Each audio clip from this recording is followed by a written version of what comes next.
Proof 6ix9ine was working with the feds all along. The hottest in the city. Nah, you're not hotter than Cardi B. I'm the hottest artist in the city. No, you're not. I'm definitely the hottest artist in the city. No. Tekashi 6ix9ine again, but there's been some new developments. Turns out that Tekashi isn't the only one cooperating with the prosecution. His driver, Jorge, has been a police informant for a lot longer than Tekashi 6ix9ine, but Jorge says Tekashi knew that he was working for the police.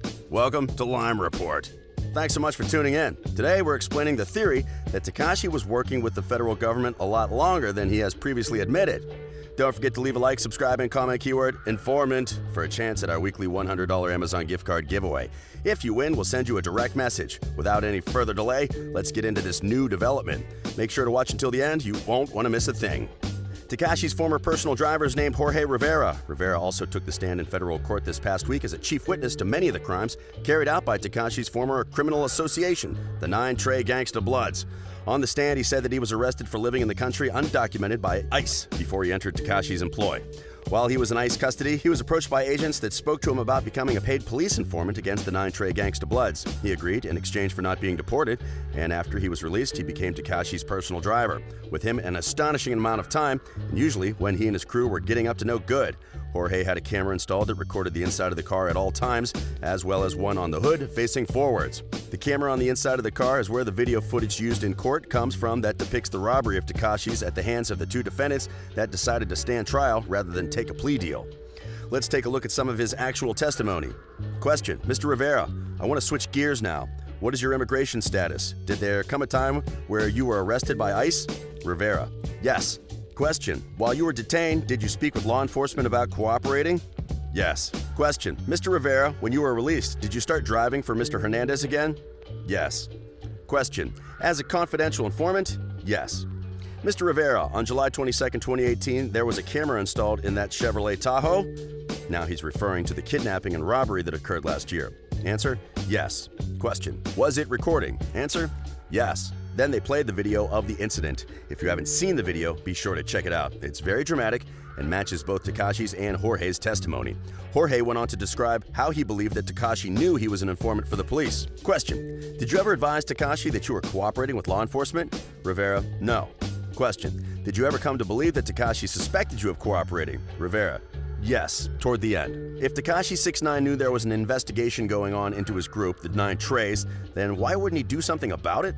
This is why people are talking about Tekashi working with the investigation from the beginning. It is also understood that both Tekashi and Jorge received the same letter of cooperation from the prosecutors, which went on to the judge, recommending a sentence less than the mandatory minimum of 47 years. Here's what Jorge Rivera said in court about that. Mr. Rivera, what is your understanding the government will do in exchange for your cooperation? They'll give me a letter saying all the good as well as the bad things that I have done. If this is the same letter of cooperation that Tekashi received, then Jorge could be admitted into the witness protection program following his testimony. Just like Tekashi, he's snitching on a whole crew of hardened criminals, and there could be repercussions. In court, Tekashi testified, I knew I was going to become a target. I knew they were going to try and hurt me. While we know that Tekashi is going to refuse the witness protection program, there's been a development on that front. Tekashi has told the media that he will be hiring personal security around the clock, but we've also learned that he's going to undergo serious tattoo removal surgery. Tekashi's iconic look has long revolved around the massive face tattoos he sports of the number 69. He also has smaller 69s all up and down his forearm. These tattoos are going to be removed to help Tekashi blend in all the time, lending to his hide-in-plain-sight strategy. But does Tekashi really need to disappear? There are conflicting opinions on that subject. The New York Times reported that the rapper may have decimated any remaining goodwill he had left in the rap industry as he became both a punchline and a pariah, the subject of intense online vitriol from his one-time peers who expressed astonishment at the amount of information Mr. Hernandez had provided.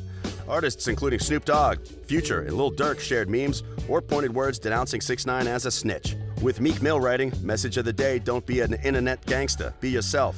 His utility as an informant has an inevitable expiration date. Mr. Ellison's and Mr. Mack's trial is expected to conclude within days, and it is unclear whether Mr. Hernandez would testify in any other potential trials that could stem from the government's case against 9 Trey. Others, however, believe he can still have a career. Minya Oh, the founder of Misinfo TV, had this to say about 6ix9ine's choice to testify. In the attention economy, just knowing that 6ix9ine might open his mouth somewhere is like shipping platinum. But nobody with any of their own value will ever stand next to him, so he has to exist in a vacuum and can't leave his house. All doable things for an artist in 2019 and beyond. Another prominent voice to suggest that Tekashi will be just fine is the legendary rapper T.I. In an hour-long interview, T.I. said this about Tekashi: "I knew he wasn't going to do all that time and no RICO case. I knew that. I just didn't know it would happen so fast. I thought he would have had a longer run. I didn't know it would come to such an abrupt end. He got to come home, he got to get the bleep out of there when it's time. This cat can come home and throw parties, and the party be popping. If bleep don't bleep with rats, how the hell's this party so packed? And everybody know how Cuz came home. Everybody know what happened." And Tekashi himself has said that he will try and continue his rap career, a road which may be hard and put his life in danger, but also may prove majorly lucrative. After all, there is now more hype around his name at all times than there has ever been before. His testimony has been a major sensation all over the world, and his fans as far away as Eastern Europe following what happens with their favorite supervillain. Turns out that Tekashi's initial serious fan base existed out of Slovakia, where he struck up a partnership with a YouTube company that worked with him to get his image out into the world. First, they drummed him up as an internet persona, then they began launching his music through their channel, drumming up a ton of success for everybody involved. One of his original media partners remembered him completely different than he portrayed himself in public and over the internet, as well as on the witness stand. He said he fell in love with it here. He said, "Here's fresh air. This is not Bushwick." When he started to make really big money, our plan was to invest it in an apartment in Bratislava. That would be his European base.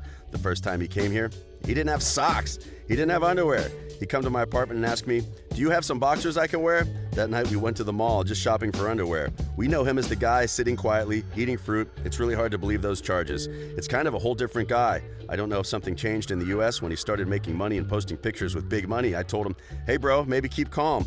People like you, like humble artist and genius, you changed into classic rapper." I was thinking that the people around him came with the fame.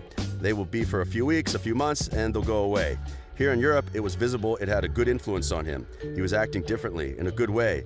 It sounds like Slovakia had a really good influence on Tekashi 6ix9ine, and maybe after he's out of federal custody, he could relocate there to secure his own safety. His Slovakian collaborators are still holding out hope that they can continue to advance Tekashi's career after he's been completely cleared of his legal drama. And the way public opinion is shaping up, it's likely that Tekashi might be able to continue his music career, at least in a limited fashion. He does still have the threat of attack out on him from the Bloods wherever he'll go, but hopefully the tattoo removal will help with blending in. The same might not be said for his former driver, Jorge, since Jorge's involvement with the investigation has been so dramatic and extensive. He may well have to enter the witness protection program, as was mentioned in the letter. It's unlikely the Bloods will tolerate anyone snitching on them. Then again, sometimes these things pass into memory, and there's a chance that after a while, when things cool down, Tekashi might be able to live the public career life that he wants to maintain, but perhaps a bit differently.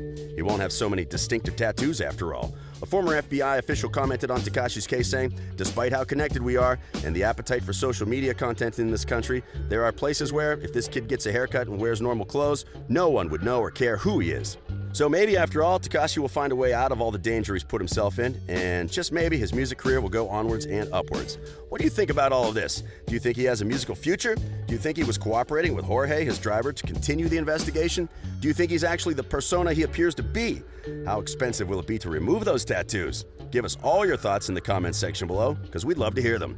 This has been Lime Report, going over the latest Tekashi 6ix9ine development. Thanks so much for staying through to the end. It really means a lot.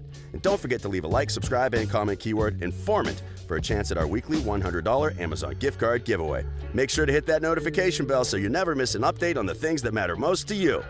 Once again, thanks so much for tuning in, and we'll catch you next time right here on Lime Report.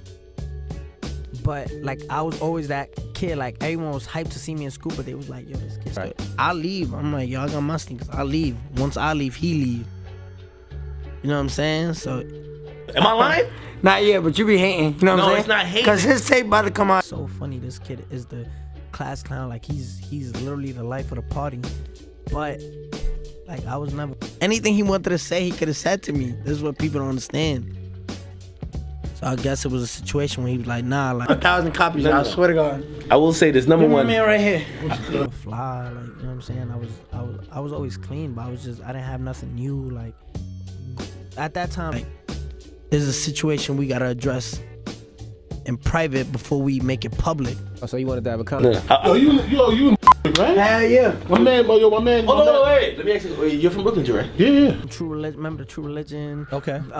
Vest and the Trues pants with the Adidas. And So you had to do some conversation with you before you was in the club and take pictures. Blood. We could have had the conversation in the sneaker store. Why didn't you show up to your show in Houston? All right, so He said he be walking the streets. Yes. walking the streets. You never see? Nah, stop. No. Nah, put this on video. No, Tell him. my barber just left, son. It wasn't. I felt walking into school. I was just like, invisible, like boom. Austin, right? I showed Austin, up. my bad. I showed up at the World Star Show in Austin. I'm the headliner. I'm the main event.